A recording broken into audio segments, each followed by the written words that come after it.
الرحیم۔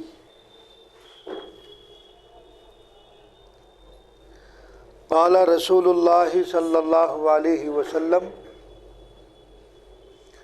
الصحابی کالنجوم بأیہم اقتدیتم اہتدیتم۔ وقال رسول اللہ صلی اللہ علیہ وسلم فعلیکم بسنتی وسنت الخلفاء الراشدین، او کما قال علیہ الصلاۃ والسلام۔ میں نے دو روایتوں کے دو ٹکڑے آپ کے سامنے پڑھے ہیں۔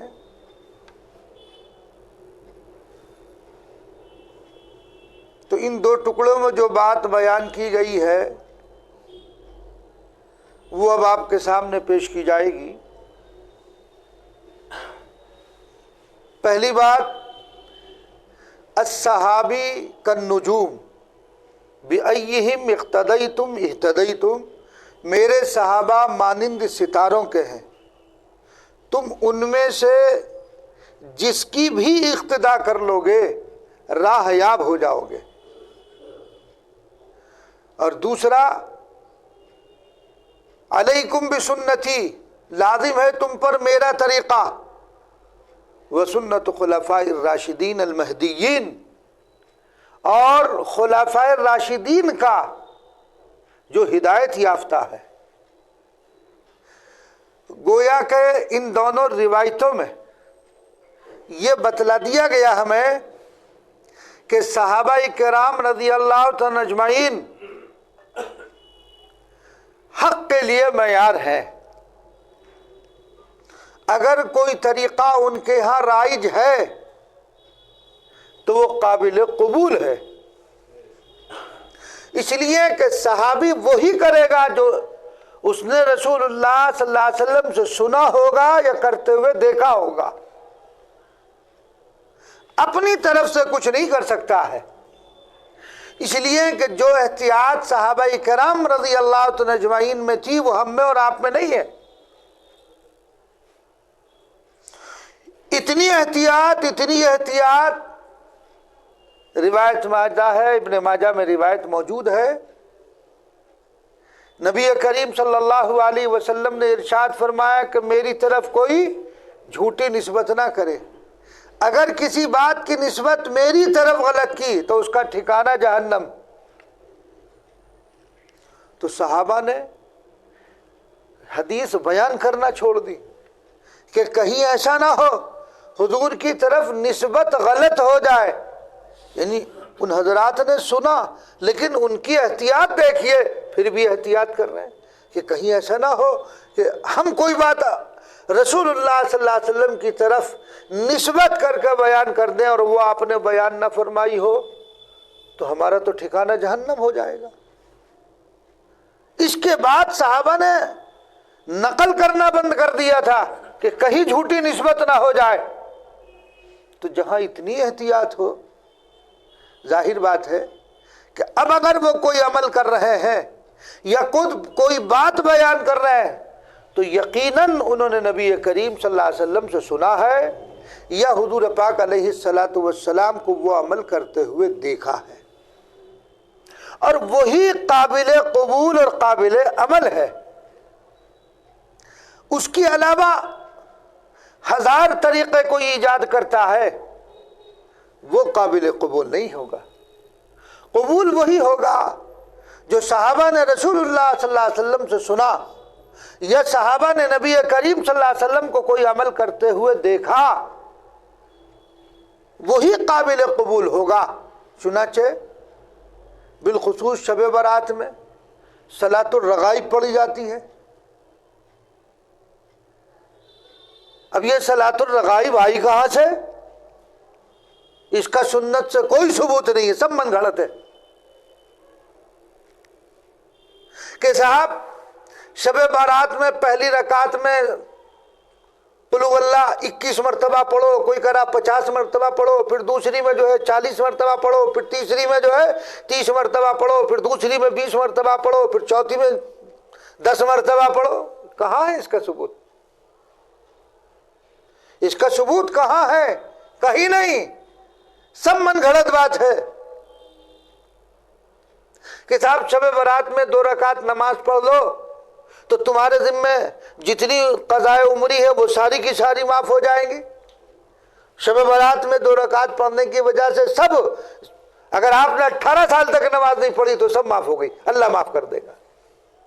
یہ اچھا نسخہ ہاتھ لگ گیا بھائی، پھر تو پڑھنے کی بھی ضرورت نہیں ہے، بس اپنا آخر عمر میں 2-4 رکعت پڑھ لو، پورے 50 سال اور 60 سال آدمی جتنا زندہ رہ رہا بس کام ہو گیا اسی میں۔ یہ سب من گھڑت روایت ہے، اس کا کوئی سر پر نہیں۔ تو اس لیے شب برات میں ٹھیک ہے عبادت آدمی کر رہا، انفرادی طور پر، اجتماعی طور پر نہیں کہ لوگوں کو دعوت دے رہا، آؤ مسجد میں پوری رات جاگیں گے، آؤ مسجد کے اندر پوری رات جو ہے قرآن کی تلاوت کریں، اس کا ثبوت نہیں ہے سنت سے۔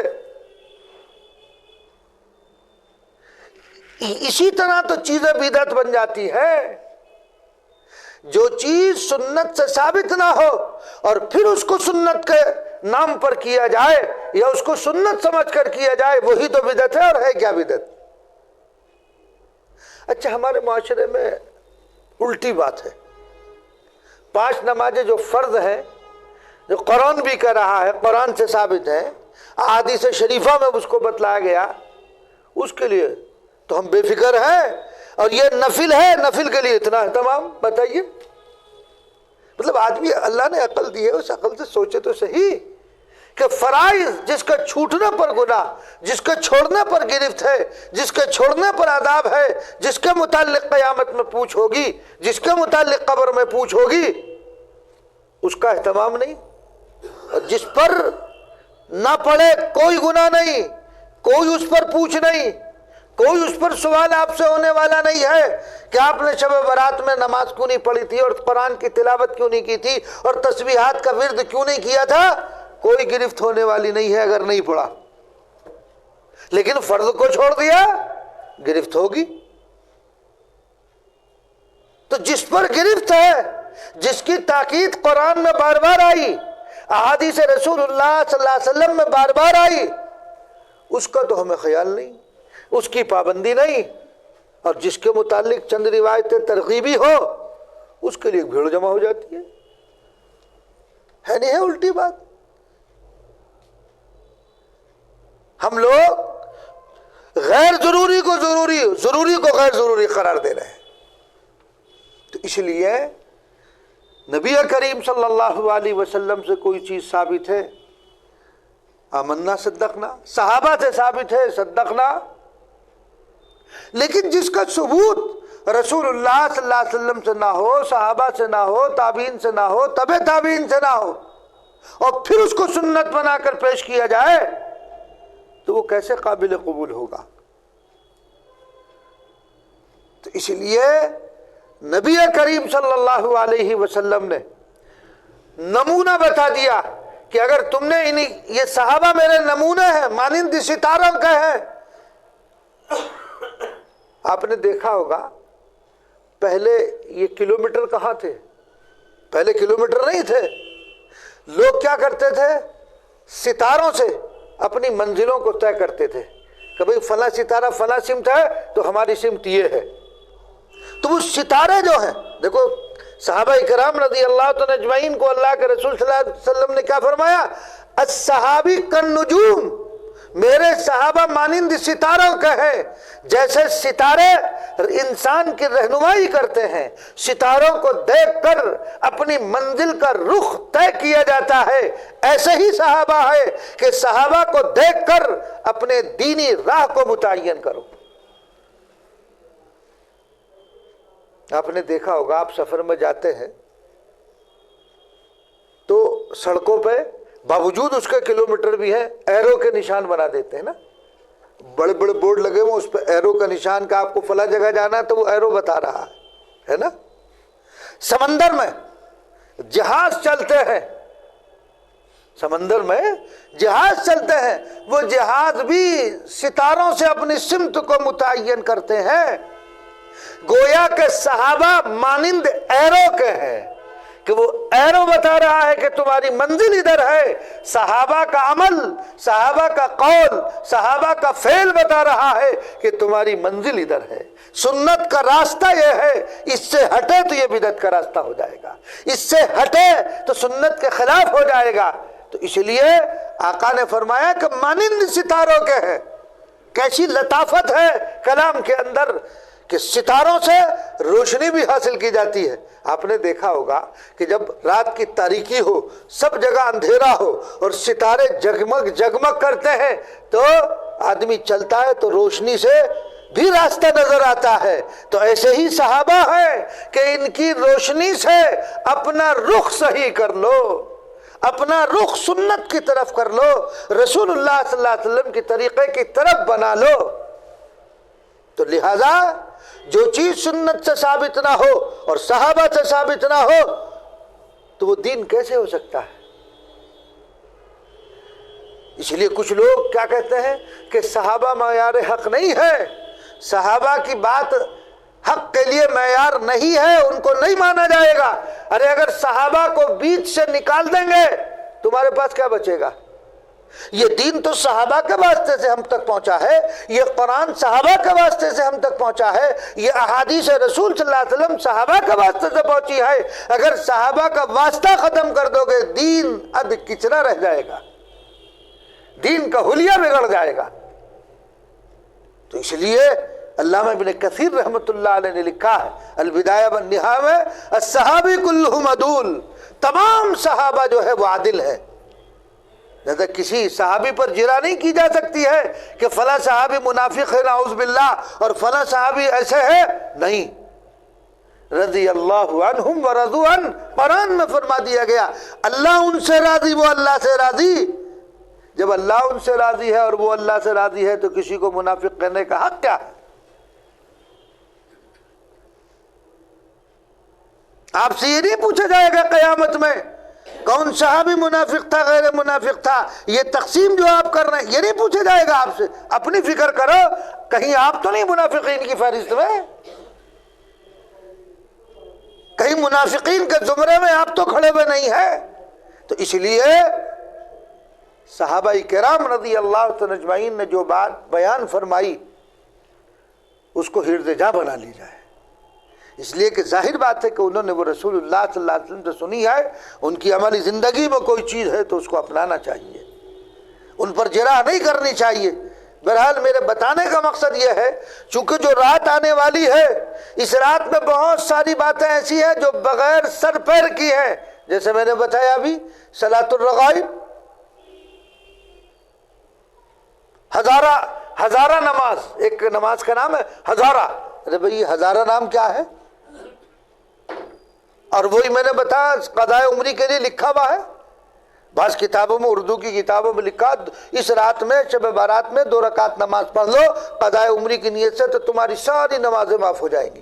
ٹھیکہ لے رکھا اس نے گویا جو یہ نقل کر رہا اور نسبت حضور کی طرف کر رہا، یعنی کتنی غلط بات ہے کہ نسبت رسول اللہ صلی اللہ علیہ وسلم کی طرف۔ تو حضور پاک علیہ الصلوۃ والسلام نے کیا بیان فرمایا کہ جس نے میری طرف کسی جھوٹی بات کی نسبت کی فَلْيَتَبَوَّأْ مَقْعَدَهُ مِنَ النَّارِ، وہ اپنا ٹھکانہ جہنم بنا لے۔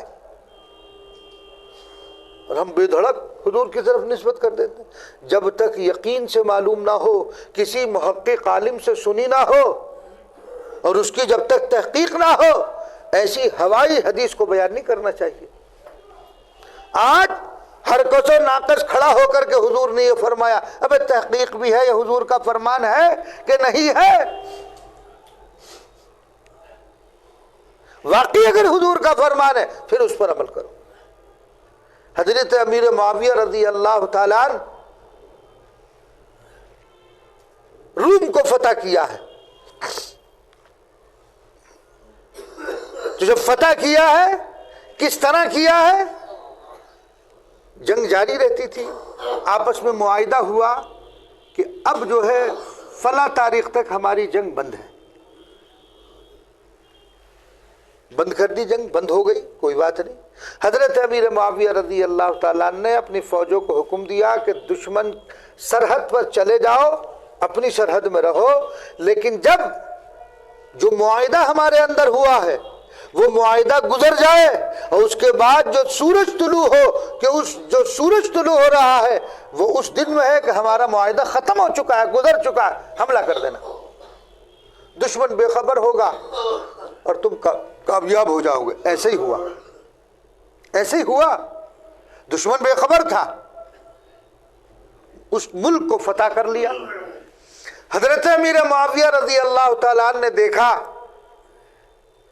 کہ کوئی شخص ہے جس نے سر پٹ گھوڑے کو دوڑا رکھا ہے اور وہ دوڑے ہوئے چلے آ رہے ہیں، اور امیر المومنین حضرت امیر معاویہ رضی اللہ تعالیٰ عنہ کو آواز لگا رہے ہیں۔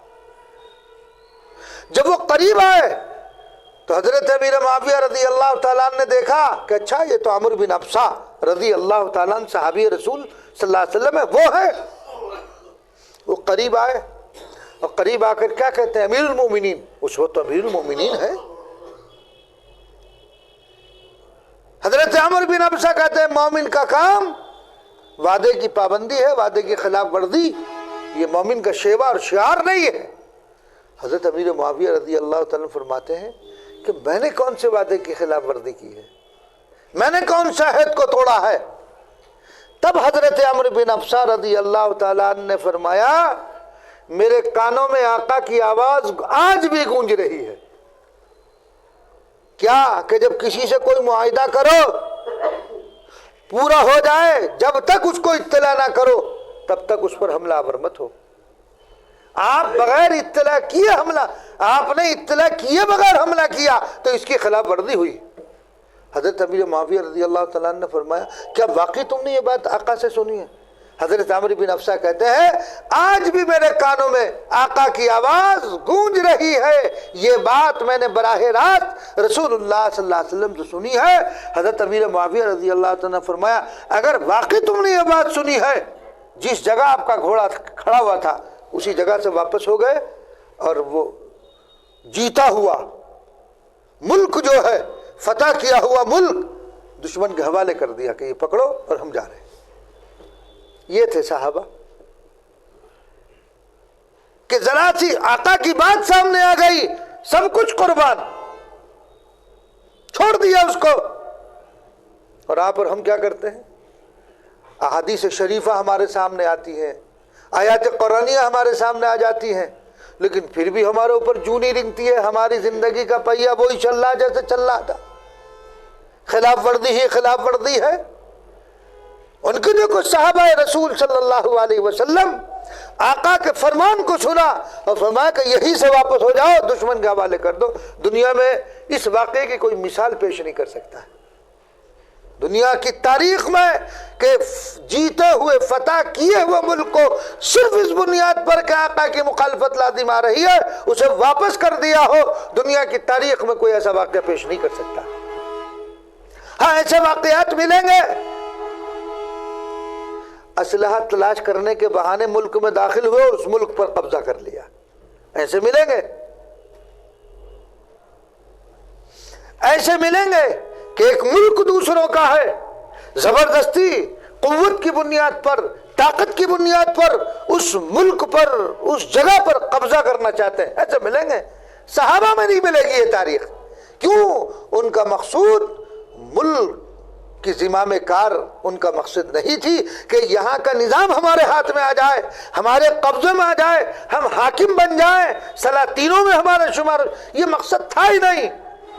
ان کا مقصد تھا اللہ کے کلمے کو بلند کرنا، اعلاء کلمت اللہ ان کا مقصود تھا۔ اگر اس کے لیے کوئی چیز آڑے آ رہی ہے تو چھوڑ دیتے تھے اس کو۔ اب کون عمل، یہ چیز صحابہ کی زندگی میں ملے گی، اب نہیں مل سکتی ہے۔ اب دیکھ لو، وہ کہہ رہا کہ صاحب غزہ کی جگہ کو جو ہے میں مالک بننا چاہتا ہوں، خریدنا چاہتا ہوں، میں خرید لوں گا۔ آج کا اخبار میں پڑھ گیا، یعنی دوسرے کا ملک ہے تم کیسے خرید سکتے ہو؟ کوئی بیچے تو بات ہے، اس پر زبردستی قبضہ کرنا چاہتے ہو۔ لیکن صحابہ کرام رضی اللہ عنہم اجمعین نہیں، کہ نہیں میں قبضہ نہیں کر سکتے۔ صحابہ کہتے ہیں ہم قبضہ نہیں کر سکتے۔ جب آقا کی مخالفت لازم آ رہی ہے مشہور واقعہ ہے، آپ کو بارہا سنایا ہوگا، حضرت علی رضی اللہ تعالیٰ عنہ کی درع جو تھی وہ ایک یہودی نے چرا لی۔ مقدمہ پیش ہوا قاضی کی عدالت میں، جب وہ مقدمہ قاضی کی عدالت میں گیا، حضرت علی نے رضی اللہ تعالیٰ نے دعویٰ دائر کیا۔ جو دعویٰ دائر کرے اس کے ذمہ ہے گواہ پیش کرنا۔ حدیث میں ہے، اللہ کے رسول صلی اللہ علیہ وسلم نے ارشاد فرمایا، البینۃ علی المدعی والیمین علی من انکر۔ دو آدمیوں میں اختلاف ہو رہا، ایک کہہ رہا یہ موبائل میرا ہے، دوسرا کہہ رہا تیرا نہیں ہے۔ تو جو دعویٰ کر رہا، میں نے دعویٰ کیا کہ یہ موبائل میرا، تو اب میں دو گواہ پیش کروں گا کہ یہ میرا ہی ہے۔ وہ اگر گواہی دے دے تو میرا ہے، وہ جھوٹا ہے، اور اگر میرے پاس گواہ نہیں ہے تو گواہ نہ ہونے کی صورت میں پھر سامنے والے سے قسم کھلائی جائے گی، اگر وہ قسم کھا لیتا ہے تو اسی کو دے دیا جائے گا۔ تو حضرت علی رضی اللہ تعالیٰ عنہ نے دعویٰ دائر کیا، بیٹے کو اپنی گواہی میں پیش کیا۔ حضرت قاضی شریح تھے، ان کا مسلک یہ تھا کہ باپ کے حق میں بیٹے کی گواہی معتبر نہیں، اس لیے کہ بیٹا تو باپ کی کہے گا، مشکوک ہے اس کی گواہی، معتبر نہیں، گواہ تھے نہیں۔ فیصلہ کس کے حق میں کیا؟ فیصلہ یہودی کے حق میں قاضی نے کر دیا۔ حالانکہ واقعتاً وہ درع کس کی تھی؟ حضرت علی رضی اللہ تعالیٰ کی۔ واقعہ یہ ہے، لیکن ظاہر بات ہے شریعت کا تو ایک اصول ہے، جب قاضی کے پاس ایک مسئلہ جائے گا، چاہے واقعتاً ہو دعویٰ کرنے والے کی، لیکن قاضی تو اصول کے اعتبار سے چلے گا جو شریعت کا اصول ہے، حالانکہ آپ امیر المومنین ہیں۔ تو جو شریعت کا اصول ہے امیر المومنین بھی اس کے تابع ہے۔ فیصلہ ہو گیا، عدالت سے نکلے، قاضی کے پاس سے وہ جو یہودی تھا اس نے چہرے کو پڑھا، حضرت علی رضی اللہ عنہ کے چہرے کو دیکھا کہ ان کے خلاف فیصلہ ہو گیا، یہ امیر المومنین ہے، قاضی ان کے ماتحت ہے، اور فیصلہ ان کے خلاف گیا تو ماتھے پر کوئی شکن تو نہیں، کوئی غصے کے آثار تو نہیں، کچھ بھی نہیں، ایک شریعت کا حکم ہے، بھئی ٹھیک ہے شریعت کا حکم ہے، آمنا صدقنا، نقصان ہمارا ہوا کوئی بات نہیں، لیکن شریعت کا جو فیصلہ ہے وہ منظور۔ اس نے یہودی نے دیکھا کہ چہرے پہ کوئی بل نہیں، کوئی غصے کے آثار نہیں، نارمل طریقے پر،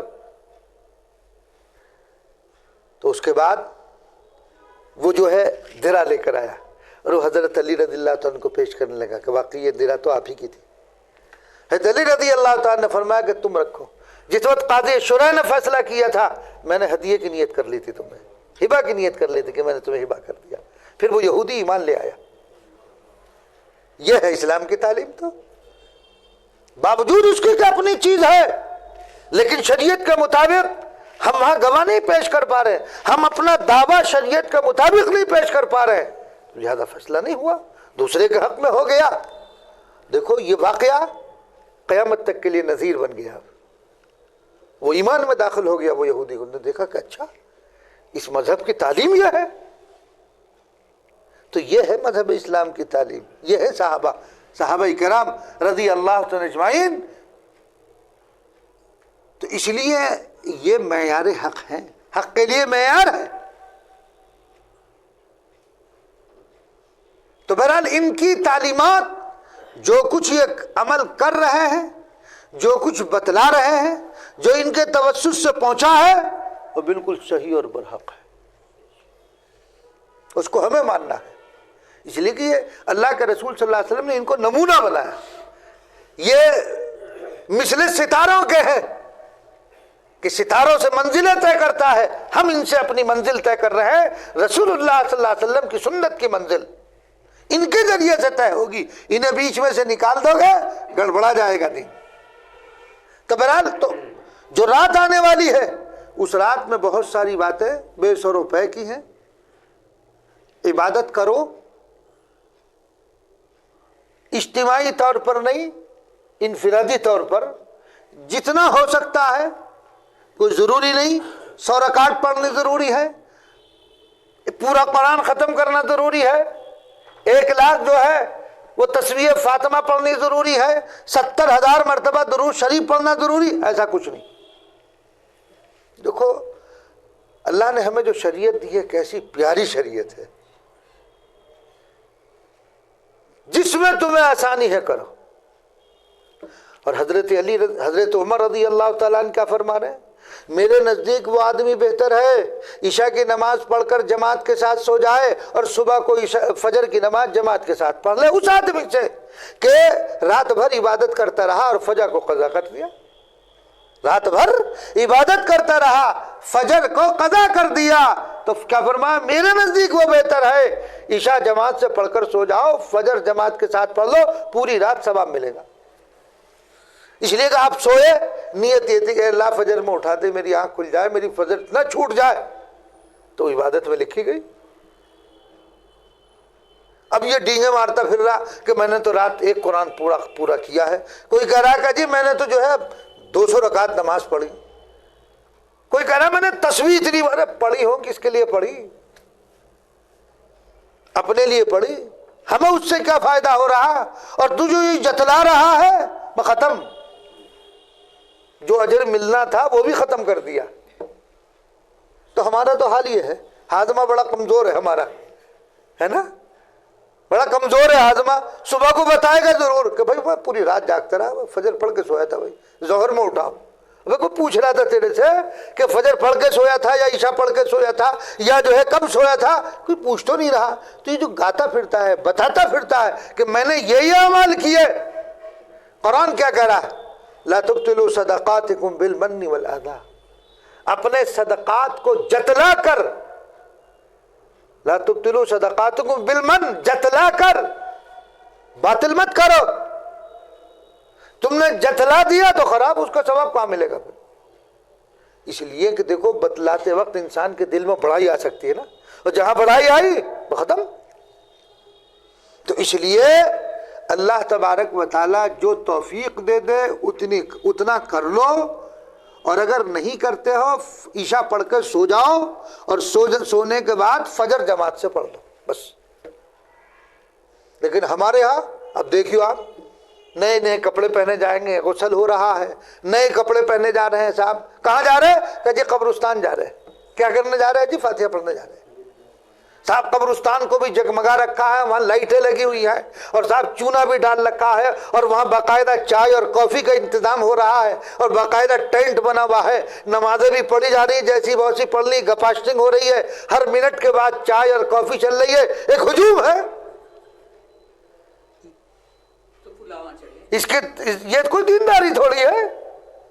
اور آپ چلے جاؤ دبنی والے پہ، وہاں حلیم کھچڑا چل رہا، تہاری چل رہی ہے، بریانی چل رہی، آپ جا کے دیکھ لو۔ مطلب ایک عجیب مذاق، فرض کے لیے کوئی اہتمام نہیں، جس کے چھوڑنے پر گناہ بھی ہے، گرفت بھی ہے، اور وہ نفل نہ پڑھو کوئی گناہ نہیں ہے، لیکن یہ نفل نہیں، یہ موقع مل گیا کہ بھئی چلو رات دین کے نام پر رات کو جاگ کر خرافاتیں کرتا پھر رہا، ٹولی مل جائے گی، 5-10 مل گئے کہ بھئی وہاں آج جو ہے آج فلاں جگہ پایا بہت بڑھیا ملتا ہے، چلو پائے کھانے چل رہے ہیں، وہ تہاری لگائی ہوگی اس نے، وہاں چل رہے صاحب آج، بس اسی میں پوری رات گزر جاتی ہے، نہ عبادت بھی کچھ نہیں، صرف چار یاری، گھومنا ادھر سے ادھر، ادھر سے ادھر، کبھی اس قبرستان میں کبھی ادھر جا رہے ہیں دیکھنے کے لیے کیا ہو رہا، بس یہ مٹر گشتیاں چلتی رہتی ہیں، عبادت تھوڑی کر رہا ہے۔ تو اس لیے ان تمام چیزوں سے بچنا چاہیے ہمیں، اور یہ بھی یاد رکھیے جو چیز جس درجے میں جہاں تک ثابت ہو اس کو اسی درجے میں رکھا جائے، اس کو آگے مت بڑھاؤ، اس کو آگے مت بڑھاؤ، جو چیز جس درجے میں رسول اللہ صلی اللہ علیہ وسلم سے ثابت ہے اس کو اسی درجے میں رکھو۔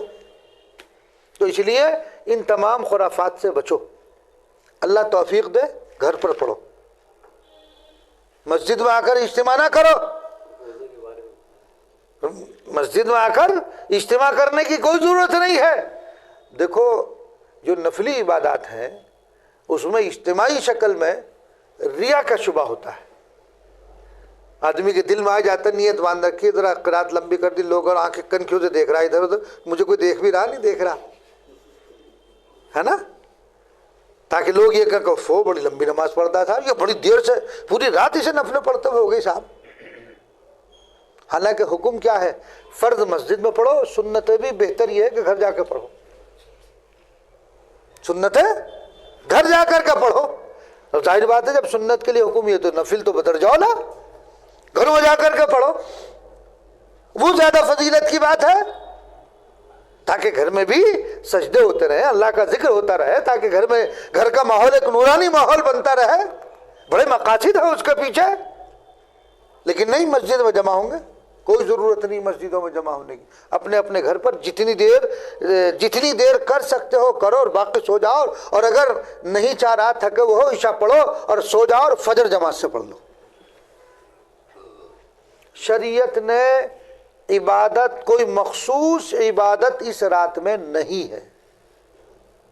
اچھا, روزے کے متعلق میں نے بتایا تھا جو ایک دن جمعے کو کہا تھا, روزے میں بھی نبی کریم صلی اللہ علیہ وسلم ایام 20 کے روزے ہر مہینے, درمیان میں 3 روزے رکھتے تھے. حضور پاک علیہ السلام کا معمول تھا, اور ادھر پیر کا اور جمعرات کا بھی آپ کا معمول تھا.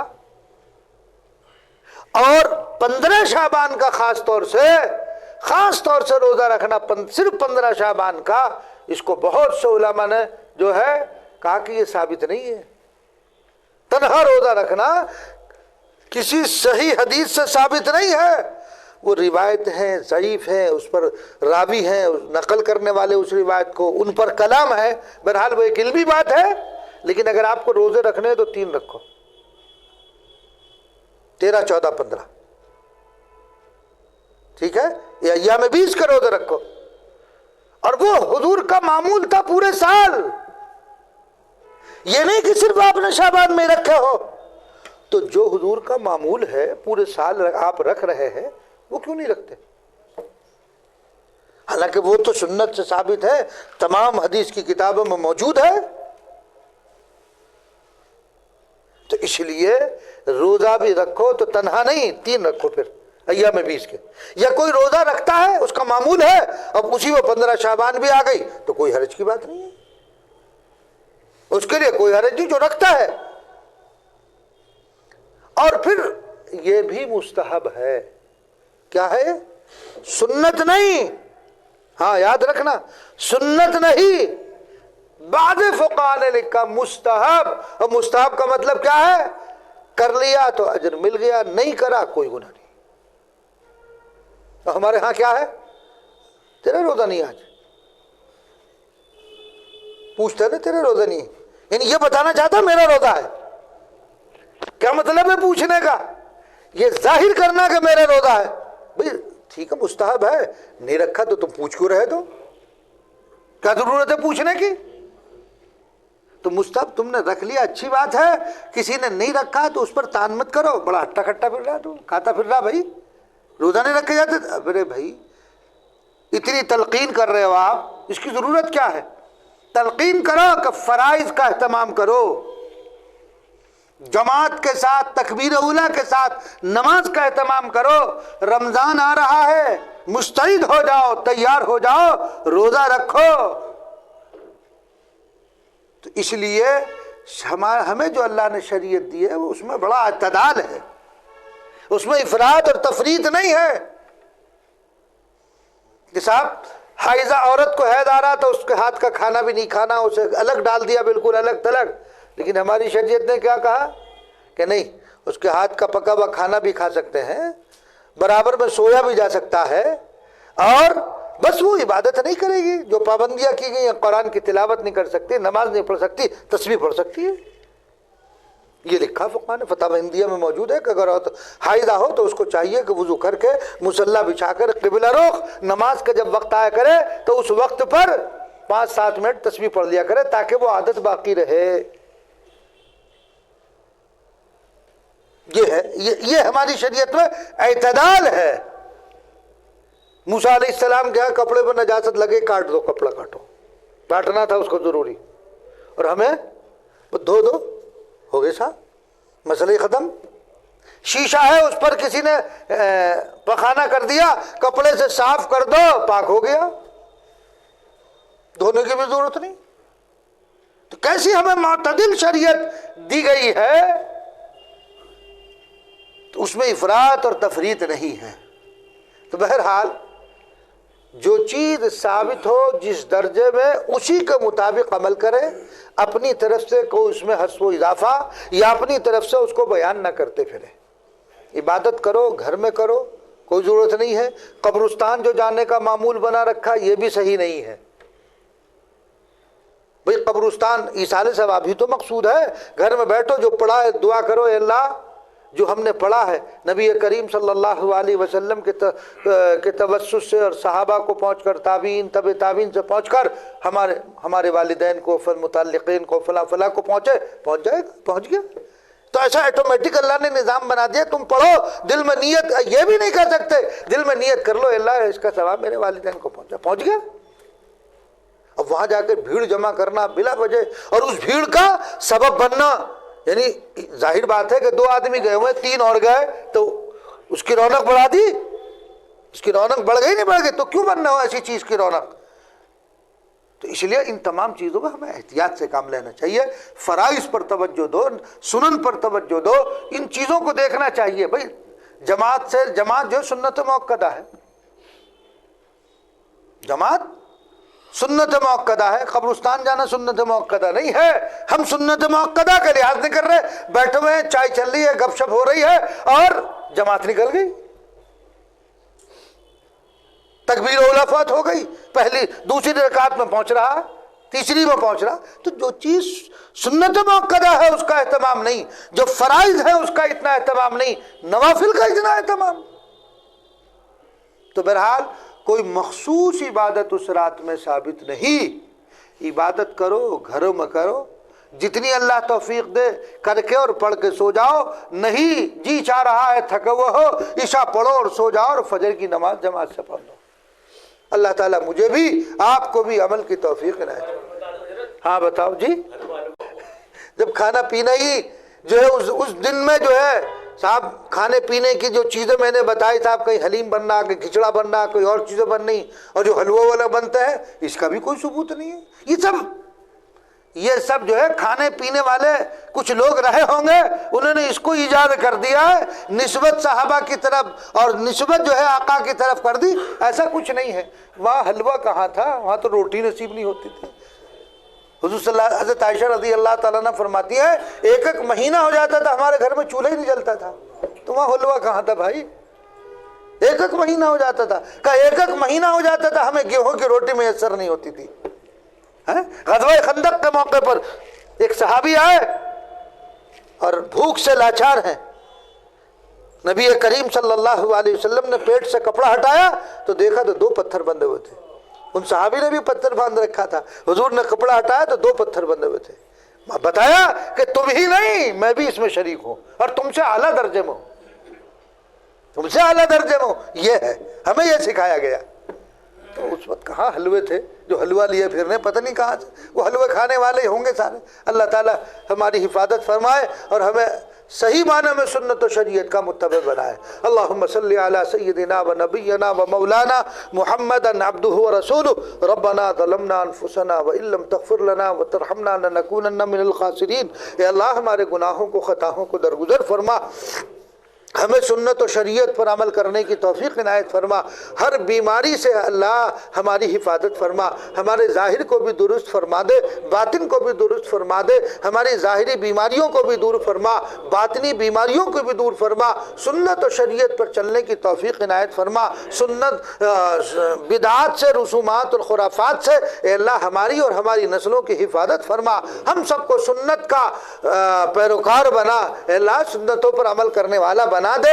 اور اس وقت مسلمانوں پر جو ظلم ہے اے اللہ تو دیکھ رہا ہے، سب تیری نظر میں ہے، سب تیرے علم میں ہے، اے اللہ مدد فرما، جہاں جہاں مسلمانوں کو ستایا جا رہا اے اللہ ان کی غیب سے اعانت فرما، مدد فرما اور ہمارے حال پر رحم فرما، پورے عالم میں امن و امان کا معاملہ فرما، اے اللہ ہمارے ملک میں بھی امن کا، عافیت کا، سلامتی کا معاملہ فرما، اے اللہ اسلام اور مسلمانوں کے خلاف جو سازشیں تیار کی جا رہی ہیں ان سازشوں کو ناکام فرما دیجئے، اسلام کا بول بالا فرما، اے اللہ مسلمانوں کو اسلام پر جمع دے، اے اللہ اسلام پر جمع دے، ہر قسم کی بے راہ روی سے حفاظت فرما، عقیدہ توحید کو ہمارے دلوں میں جمع دے، اے اللہ ہمارے بچے اور